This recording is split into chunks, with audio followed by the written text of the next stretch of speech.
রাজ্যের বর্তমান পরিস্থিতিতে বিরোধী দলনেতা জিতেন্দ্র চৌধুরী উচ্চপদস্থ আধিকারিককে বক্তব্য এবং কংগ্রেস বিধায়ক সুদীপ রায় বর্মনের মুখ্যমন্ত্রীকে ইঙ্গিত করে বক্তব্য নিয়ে বিরক্তি প্রকাশ করলেন বিজেপি দলের নেতৃত্ব রঞ্জিত দাস। সোমবার সাংবাদিক সম্মেলন করে ডিজিপি অনুরাগ ধ্যানকরের তদন্ত নিয়ে রাজ্য সরকারের অবস্থান স্পষ্ট করলেন। তিনি বলেন, ডিজিপির মৃত্যু ঘটনায় বিরোধী দলনেতা জিতেন্দ্র চৌধুরী উদ্দেশ্য প্রণোদিতভাবে সংবাদ মাধ্যমের সাহায্য নিয়ে মানুষকে বিভ্রান্ত করছে। অপরদিকে কিছুদিন আগে বিলোনিয়ায় বিরোধী দলনেতার আইপিএস অফিসারকে কটূক্তি করা নিয়েও নিন্দা প্রকাশ করেন।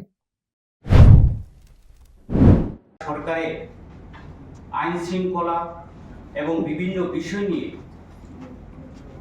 এবং বিশেষভাবে মানুষকে বিভ্রান্ত করা রাজনৈতিক উদ্দেশ্য প্রণোদিতভাবে তারা বিভিন্ন দিকে থেকে সেগুলোকে প্রচারের মাধ্যমে নিয়েছে এবং আপনাদের মাধ্যমে সংবাদ মাধ্যমের মাধ্যমে সেগুলোকে প্রচার করতে চাইছে।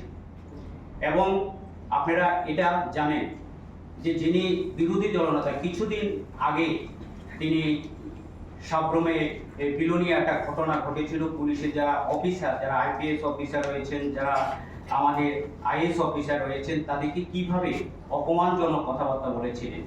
তিনি বলেছিলেন যে একজন পুলিশ। একইভাবে রাজ্যের ছাত্র আন্দোলন সহ বিভিন্ন ঘটনায় বিরোধীদের বিরুদ্ধে তোপ দাগালেন বিজেপি বিধায়ক।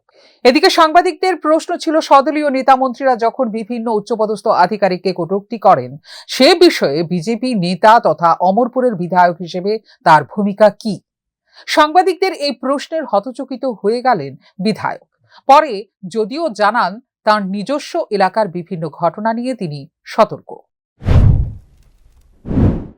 দল কি সিদ্ধান্ত নিয়েছে, দল কিভাবে দেখছে বিধায়কের বিষয়টা? আমাদের যখন প্রাক্তন যিনি রাজ্য সভাপতি আছেন, তিনি এই বিষয়ে বিধায়ককে সুবদ্ধ হয়েছে, তার জন্য মানে দলে তুরন্ত মানে দ্রুততার সঙ্গে ব্যবস্থা করে। এটা ভারতীয় জনতা পার্টির এবং আপনারাও জানেন, সঙ্গে সঙ্গে তার ইয়েতে ওনাকে জবাব দিয়ে চাওয়া হয়েছে কি কারণে সেটা করা হয়েছে।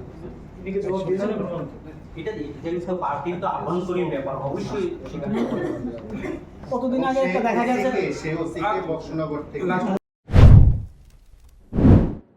সাংবাদিকদের বিভিন্ন প্রশ্নের উত্তর দেন বিজেপি নেতা রঞ্জিত দাস। পাশাপাশি ডিজিপির অস্বাভাবিক মৃত্যু ঘটনার সুষ্ঠু তদন্ত হবে বলেও আশা ব্যক্ত করেন তিনি। ফিউরো রিপোর্ট, নিউজ নাও।